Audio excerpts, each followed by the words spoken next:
What's up, guys? So in today's video, what I'm going to be going over are going to be the last 10 fragrances that I wore. When I say the last 10 that I wore, I mean the last 10 that I took a picture of, posted on my Instagram, and shared with you guys that I was wearing them. Now, generally speaking, I wear 1 to 2 fragrances a day, so sometimes I wear more than what I post. Like I'll be testing out fragrances like I am right now. I have 2 on my hands, but these 10 that I have today, I'm giving a full wearing to. And I want to bring you guys my general thoughts on these fragrances so far. So I will be referencing my Instagram here, kind of going from 10 down to today. The first one I had to share with you guys is gonna be from, I guess, 10 days ago, is gonna be Zaharoff Signature Noir. This is the newest fragrance release from the Zaharoff line, which, guys, this is some great stuff. This is basically like taking the original Zaharoff Signature the Pour Homme and making it like a bit more mass appealing. The original can come across a bit, a bit only for like a business setting kind of fragrance. This is going to be a business setting as well, in a way. But like I said, it's much more of a mass appealing fragrance than the original, in my opinion. Now, the original Zaharoff Signature Pour Homme still brings in a bunch of positive comments and compliments and stuff. But these right here, this one right here, and the other flanker, the Royale, they have their own way of going about that. But now when I threw this on, it was after the gym, so typically after the gym, my skin's pretty warm. I'm still pretty heated up. This still projected out fairly well and lasted the entire night for me.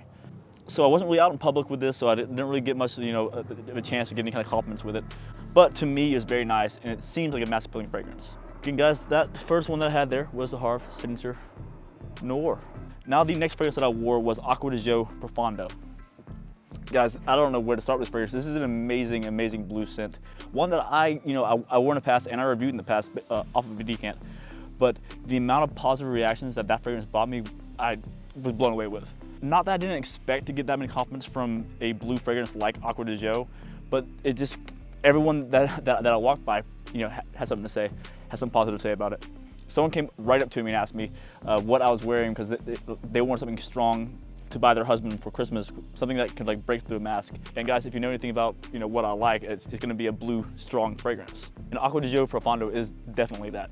It has that sharpness, that ability to it that's gonna push through cold weather, warm weather, everything. It is a very, very well done flanker of the Acqua di Gio line.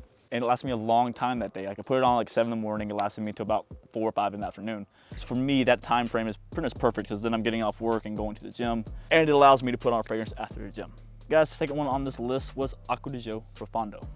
And the third on this list was the Zaharoff Signature Royale. Now, this is my preferred flanker of the 2. Now, I do really enjoy the Noir, but my favorite of the 2 is gonna be the Royale. Now, at this point, I'm reaching for fragrances, daily that are a bit different than anything else in my collection. While this is quite a bit different than the original Zaharoff Signature Pour Homme, the Royale is just a bit more different. Bit more uniqueness and differences between the Royale and the original Signature Pour Homme than there is with the Noir and the original. The Royale is a bit sweeter. It's not quite as serious as the original is. And not saying that this is a super serious fragrance by any means, but it does have a bit of a twist from the boldness or the professional aspect of the scent coming from the original Zaharoff Signature Pour Homme. And now the next was the YSL Y EDP. Now, guys, this is a fragrance that has blown me away each time that I've worn it. Yes, it's blue. Yes, it's gonna be like your generic designer fragrance. But at the same time, when it dries down, it turns into a fairly masculine blue scent. Like, it dries down to be a masculine soapy scent that doesn't have that necessarily generic blue pop to it. With the opening, yes, the opening 100% is that fresh blue pop, kind of YSL Y DNA. If you know that DNA, you know what I'm talking about there.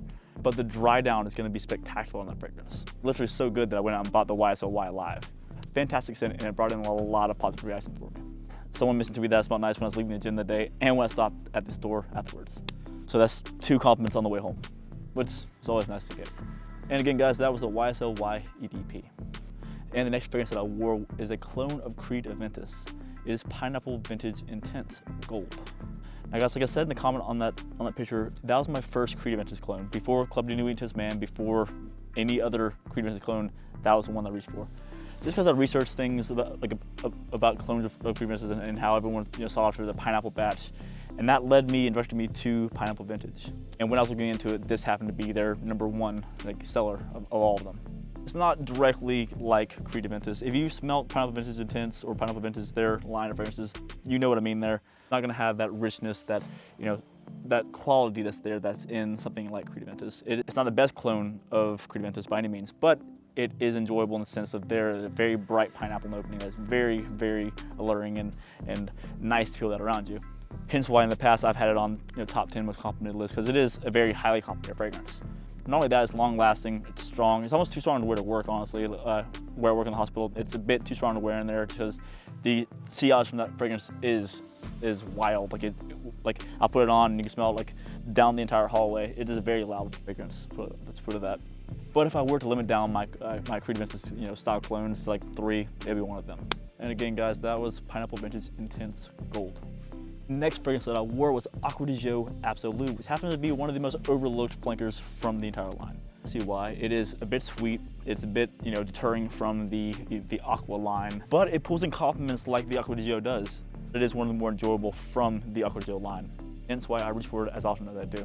You get the Aqua fresh DNA while having that sweet note that's there too. With some people compare to things like Invictus, but I don't really get that much. It doesn't have a bubblegum sweetness to it. There's definitely sweet facets to it, but it's not gonna be like super in your face sweet. And again, guys, that is Acqua di Gio Absolute. Now the next fragrance that I wore comes from the house of Armani. Armani Code Absolute. Which, guys, this is some bomb stuff. Like it's definitely gonna fall in line with the like wintry fall fragrances. Not necessarily in the warming, but the sweetness with the warming notes that are there too. It's gonna be a bit of a deeper, more depth kind of scent. To me, it is better than the Armani Code Profumo. That is like a really, really sweet fragrance. The Absolute is a bit dialed back some, and I honestly prefer the scent just a little bit more. I have about 4 or 5 more days of wearing that, and then I'm gonna bring you guys my full review on that fragrance. It's nice, it's sweet, it projects. It's a bit louder than I thought it was gonna be. The dry down on the Armani Code Absolute is gonna be where it shines for me. Like, it just is so smooth, it smells so nice. The sweetness that's in the opening does really flow back into the dry down. We'll get more to that when I get around to actually reviewing the entire fragrance itself. And again, guys, that was Armani Code Absolute. Now the next fragrance that I wore was Emporio Armani Stronger With You Freeze, layered with Molecule 05. Which, guys, that layering combo is fantastic. But I do have to say, I was a bit disappointed with the performance of the Emporio Armani Freeze. It didn't perform nearly as well as the original Stronger With You does. It starts off strong, brisk, I guess, but even in the opening, the sweetness is dialed back. And like with most fragrances that have that citrus in the opening, it dials back pretty quickly. And then it really turns into this mild Stronger With You. Like, it's just not, it lacks that character that the Stronger With You is kind of known for me. It's pleasant, it's nice, it's gonna be great for high heat, but it doesn't have that, that kick to it that you get from the Emporio Armani to Stronger With You, and especially not with the Stronger With You intensely. Enjoyable, yes. Good for warm weather, yes. Lacking performance, yes as well. But now that's just based off the first few wearings of it, so I do want to give it some more wear, see if it changes when it's in really cold weather, or this is to see how it develops, and I'll be bringing you guys that review. Molecule 05 kind of does create it, but wearing with the Molecule 5 does kind of make the fragrance last a bit longer, or at least it makes it seem like it's lasting a bit longer. Again, guys, that was Stronger With You Freeze by Emporio Armani. Now the second to the last fragrance that I have here to talk about with you guys is going to be called Insomnia. If you have not looked into this one yet, please do. I'll have it linked down in the description for you to go check it out. I don't have any kind of affiliate code, I don't have any kind of discount for you guys, but guys, this is one fantastic scent. If you and I have similar noses and you enjoy what I typically enjoy, this is going to be a winter banger for you, because it is for me. It's a wonderful gourmand scent. It's boozy, it's gourmand, it's super sweet in the opening. That sweetness kind of dials back some and kind of gets a bit smoother. Opening to dry down, it is a 10 out of 10 scent, no doubt. I've heard this compared to things like Black Phantom by Guerlain, which that is like in the $200 range. This being found under 100 bucks. It is a fantastic substitute for that scent, which I see myself reaching for a lot this fall and this coming up winter. Again, guys, that is Insomnia.